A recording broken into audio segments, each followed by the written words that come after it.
Hello again. It's been a while since I went back to the computer for a talking video, so this is getting a little bit back into the habit. But, it's Warhammer time again. Uh, I'm on the front page of this, as I usually do when I start these videos. Uh, there's not a ton. Well, there's a good bit to talk about, but I also kind of focus on some of that stuff in my Armageddon box video, which you should go watch if you haven't. But uh, they've changed the banner on the website. They've got a couple models featured for guard and orcs for the upcoming first wave of new models. Most prominently for guard, Yerick.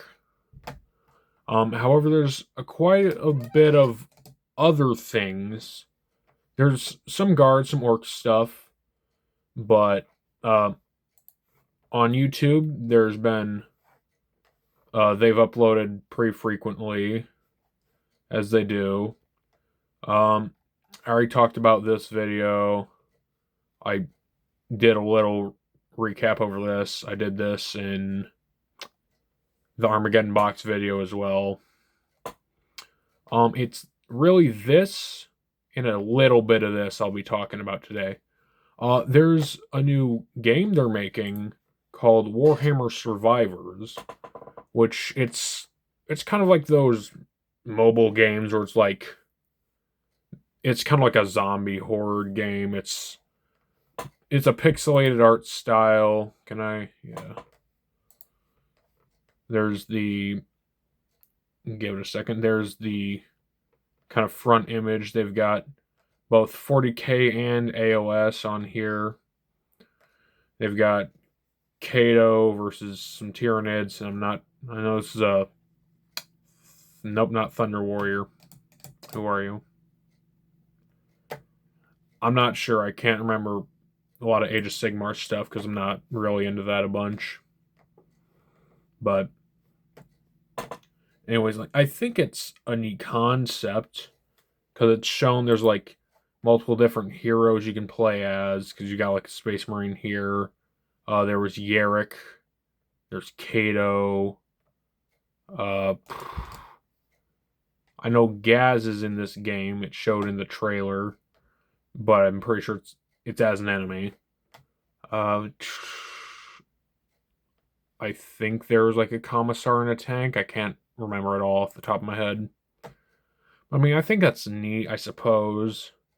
And I mean, while I'm talking about games, um, there's a lot of classic games that I've also seen that they basically re-released on Steam. Which I mean, I think it's neat if you either haven't played those games or if like you had those games and you want to install them, like you remember them and you want to play them again. But I mean, personally, I'm not gonna buy any of them, mostly because of one, the money. Even the classic games still cost a bit, and two, also it's like they're kind of the older style. And it's like there's nothing really wrong with the older style of their games. I just don't really vibe with it as much as I do with something like Space Marine 2 or even Mechanicus, which is a little old. Not a bunch, but like it's not new. Still need to get Mechanicus 2, and if I do, I will play it for this channel. But still on the topic of there's Calgar as well because Marnie's Calgar has to be in everything. I've seen like the memes of like people replacing the face of every new model or of everything with like Marnie's Calgar. Like I think it's really funny, especially because like they didn't have to make the remodel for Calgar. The old one was fine, and also just kind of like I understand they wanted to do that because they were giving Kato and what was the other guy's name? I can't remember. Hold on, give me a second. I just checked. I couldn't find anything. I don't know what I was thinking. I just forgot about that. It's been a while since they made that. But yeah, the new Kato model with the new Marnius and the new Victrix Guard. I know the Victrix Guard got a new model set, but I was thinking beforehand that was a different character. I don't know why. Technically, the Victrix Guard are their own characters, but that doesn't really matter. But yeah, I thought that was kind of funny. Let's see. On the Warhammer community page, there's a new Weird Boy that's going to be in the Armageddon box, I would have to assume. And I just think this model is wonderful compared to the old one, at the very least. The old one, like, it was kind of going out of style. Not a lot of people were using it in their army list. And it was just like, when you saw one, it felt like, oh, like, sure, they got their Psyker character, but also, like, there's got to be something more to it. And this is what I was kind of looking for when I think of Orc Weird Boy. It's kind of like, it's hulkier than the last, it's the hulkier than the last model. Like, the eyes really pop out with this, and, like, the screaming mouth, that's really, like, in your face. It's got kind of like the veins popping out with the purple. As again, I say every video, the artist for GW, wonderful work making the art on this. It really gives it that kind of like dynamic feeling. Speaking of dynamic, the goddamn rock, the rock. I think they could have done something different. Like, maybe he's standing on some kind of, like, orcish warp energy, kind of like how no, it's not the Infernal Sorcerer. It's the Sorcerer on disc for Tzeentch. They've got kind of like that little blue magic wisp that's holding the disc up. If there were kind of like that around it, or he was like propping one of his feet up on that, that'd be fine. But it's the rock every time. It's the rock. That's fine though. That's fine. The back brace, or whatever you want to call this little contraption, I think that's good. It gives the model some height to it without actually having him being like super huge, like the orc himself being super huge. The thrown together bits of it, it's very like, it's a little bit asymmetrical, and you'd expect that. Also, the little like lightning bolt here kind of popping out, that gives it some character. The staff as well, I think the staff is lovely. The only thing I would have liked more with the staff is if like there were a little bit of kind of like magic or warp effects around the head of the staff. But I mean, like, if there's an alternate build for that, that'd be neat, but I don't think this is going to have an alternate build to it. The kind of cloak thing on the back here, I mean, that's neat as well. I like the sun head bit, kind of like the little things coming off here. The skull itself too is very proportionally made. It doesn't look too goofy. You got a skull on the base plate here as well. The wires, like, not just for this, kind of like all the way through. It makes it feel like everything's really connected in a way, which is wonderful. Speaking of new models, this was the last batch of chaplains, the chapter-specific chaplains there were. I don't actually think you can run Lamarty's anymore. I think he's in Legends now, which is really stupid. However, there is a new default jump pack chaplain, which I think is wonderful because we haven't had a new one of those since, I want to say 8th, if I did my research right, but I'm not entirely certain. However, like, the only one you had was the Blood Angel jump pack chaplain, And I don't know if I've shown this or not, but I do have jump pack intercessors, which I had to get the jump pack captain for. I know I showed off the captain. I would have preferred having a chaplain because I like the skull helmet so much. I think it's really cool. And I could have done like the half skull helmet from one of the chaplains I have. Like because I always do full mask build. I think full helmet, full mask. I think that's always best compared to like half mask or like no helmet. I could have done that instead, like kit bashing the head, but I didn't really feel like doing that. But this is wonderful. This has so much dynamic bits to it. The Rock is earned with this one because basically every single jump pack character has to have that. I don't think the Inceptors do though, but those are kind of like more funky-ish. I wish they would do like what they do with the Inceptors though, have like the little clear line pipe thing. And I know they're a little ugly to look at, but also like it actually brings them up off the base. The only like issue with them aside from looks is they can break kind of easy. And also like even just a connection like this, the little smoke bit holding up this entire model, that's a little risky. But I mean, for the posing, it is wonderful. Like so good. You've got tons of purity seals as any chaplain should. You've got like a relic bolter. The Crozius Arcanum as always.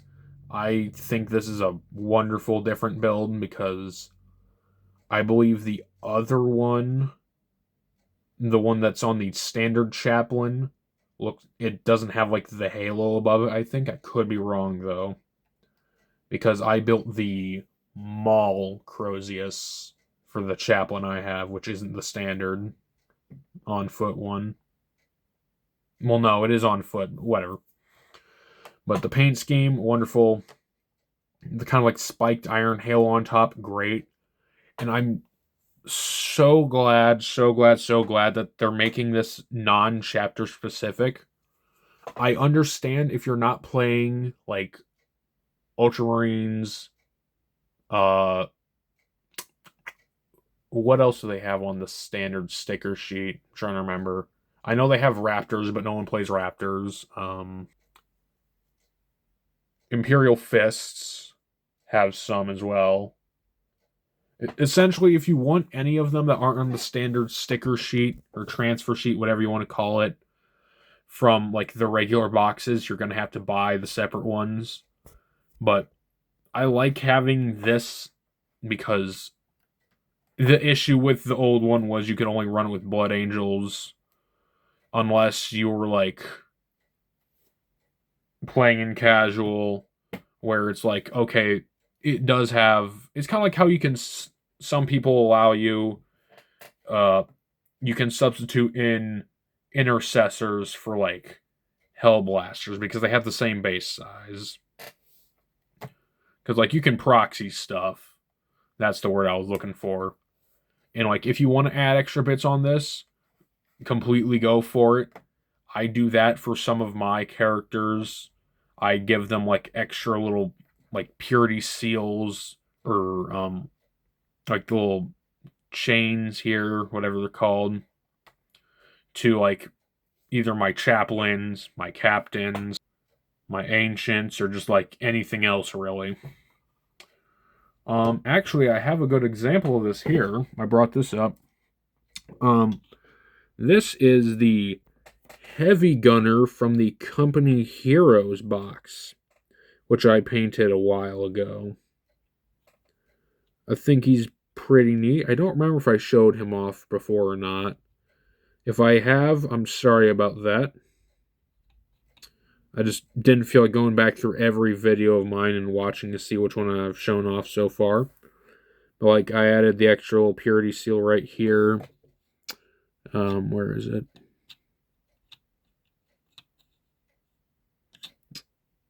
No, that one comes on it. Where is it?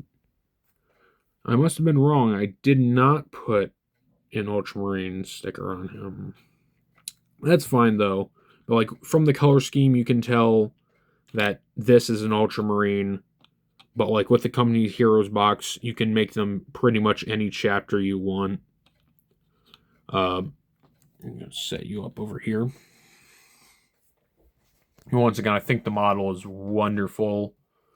It's been too long to not have this, but I think that's fine. I'm pretty sure.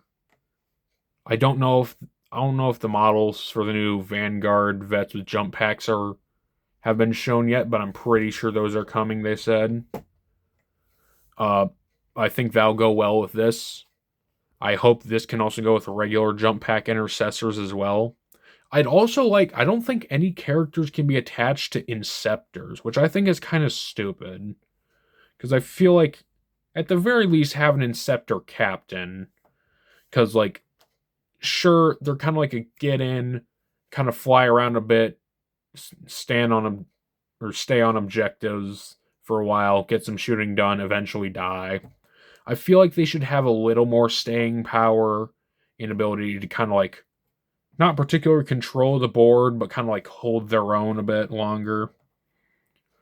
But, because like, I think there's a lot of potential with Inceptor characters, or Inceptor heroes, whatever you want to call them. Like, I just think it's a neat idea. Because imagine like an apothecary that has the Inceptor jump pack on it. That'd be really cool. I know it's like a little unconventional, but so is Space Marines in general and the entirety of 40K. But got one more thing before I wrap this video up. There's like a new game mode, I think it is, Armored Gauntlet, and it's like really focused on vehicles, as you can see right here.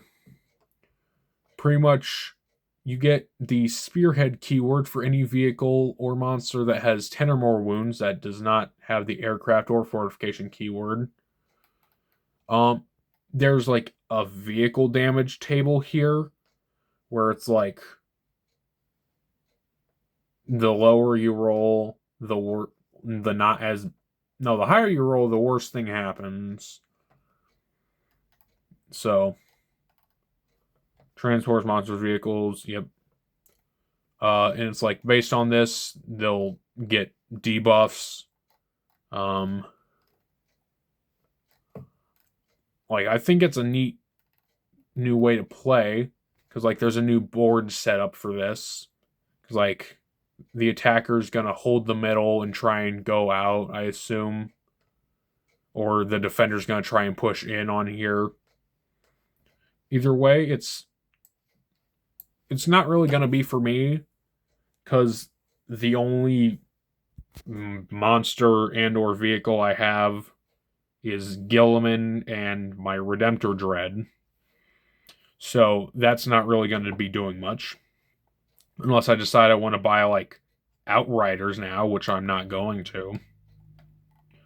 But lastly, there's this entire like spreadsheet thing, which I'm not going to bother to read all of that. Because like that's a whole other, like this is a whole other game set. Which I think is wonderful that they're doing something new and unique. Right? I have the zoom in feature. I don't have to move physically closer. I keep forgetting that. But it's like a big flow chart here. But, I mean, I might look at it if I do get like some 3D printed models and such for vehicles. But, if you've enjoyed the video up till now, like and subscribe and all that. Hype the video, notifications on. I want to try and do more talking videos than just gameplay videos. Just because, like, I like speaking. I've said this many times before. I really like talking about the things I'm passionate about. Another reason I haven't really been, like, super soul focused on this is I've also been getting into Trench Crusade a little bit, which I think is wonderful. It's a wonderful tabletop game, even though I haven't played any yet. I am getting pretty much all my models for Trench Crusade 3D printed, though, because that's just the cheaper option for me. However, I do still plan on doing like mostly videos on Warhammer. I might do a little bit on Trench Crusade if you guys would enjoy that, and just excuse me, tabletop things and tabletop gaming in general. Which I mean, because I like I play D&D still. I think I mentioned that. I like lots of tabletop experiences, rolling dice, playing games with other people. It's all wonderful. It's a good social.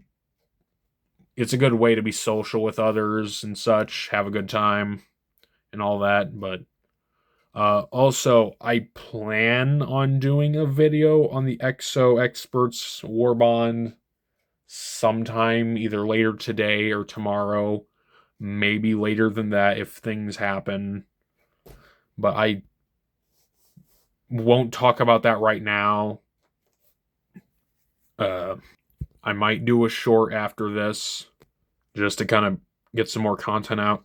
It's been a little rough this video to do this because I've been doing just gaming videos for a bit now, which I'd like to not pivot out of, but branch out of, to also be able to like talk and play video games at the same time, which is why I made the OBS video in the video before that. A lot of people watched the OBS video and not the video before that, even though I titled it "Watch this one first, and then the second one, then this one." Read the titles, possibly. That'd be wonderful. But if you haven't seen those videos either, I recommend going to watch them. I really need help figuring out how to set up OBS or literally any other recording software that allows me to like record my screen and speak and be able to hear me and not lag the whole thing, because my computer works just fine. But whenever I turn on OBS, the recording is absolutely abhorrent. But that's enough of me talking about all that. I've been Crux Terminatus. This has been another Warhammer update, and I will see you next time.